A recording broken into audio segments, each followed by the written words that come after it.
Inter Miami আরেকটা match draw করেছে, কিন্তু সেই ড্রটার মূল কৃতিত্ব, সেই ড্রটা এনে দিয়েছেন লিওনেল মেসি। তিনি মাঠে নেমেছিলেন, মাঠে নেমে গোল আরও পেতে পারতেন, তবে ইন্টার মায়ামি যখন ম্যাচে পিছিয়ে পড়লো সুইডেস্কের গোলে পিছিয়ে পড়ার কিছুক্ষণ পরেই লিওনেল মেসি তিনি তার জাদুতে, বাঁ পায়ের জাদুতে আরেকবার ইন্টার মায়ামিকে বাঁচিয়েছেন। যদিও ইন্টার মায়ামিকে বাঁচানোর খুব একটা প্রয়োজন নেই, কারণ ইন্টার মায়ামি এখন ইস্টার্ন কনফারেন্সে অনেক আগে থেকেই শীর্ষে বসে আছে।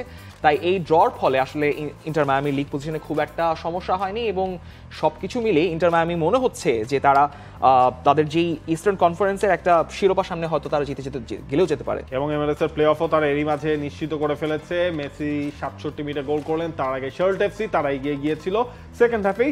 এই ম্যাচটা ইন্টার মায়ামি আরো বড় ব্যবধানেই আসলে জিততে পারত।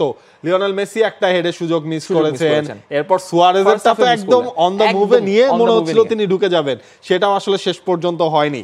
তারপরও লিওনেল মেসি তিনি লম্বা সময় তো আসলে ইনজুরিতে ছিলেন, ইনজুরির পর ফিরে এসেও তিনি যে গোল করে যাচ্ছেন, গোল করাচ্ছেন, এটাই মনে হয় মেসি ভক্তদের জন্য সবচেয়ে ইম্পর্টেন্ট। এবং তাতা মার্টিনো কিন্তু মেসির জাতীয় দলের থাকা নিয়ে আবারও হয়তো কথা বলেছেন যে জাতীয় দলে অবশ্যই হয়তো মেসি চান্স পাবেন, এবং এটাও তিনি বলেছেন যে মেসি এখনো মুখিয়ে আছেন, সামনে যেই বিশ্বকাপ বাছাইয়ের ম্যাচগুলো রয়েছে সেই জন্য মেসি মাঝখানে খেলতে পারেননি, সেই জায়গায় পাওলো দিবালা খেলেছেন তার 10 নম্বর জার্সি পরে, কিন্তু মেসি ফিট থাকা মানে সেখানে তো কোনো অপশনই নেই। লিওনেল মেসি ডেফিনেটলি আর্জেন্টিনা দলের হয়ে খেলবেন, যে দুইটা ম্যাচ আছে, এবং মেসির গোল পাওয়া মানে হচ্ছে আর্জেন্টিনার ভক্তদের জন্য সুখবর যে তিনি ভালো মতোই একটা মোটিভেশন নিয়ে আর্জেন্টিনার হয়ে ম্যাচ খেলতে নামবেন।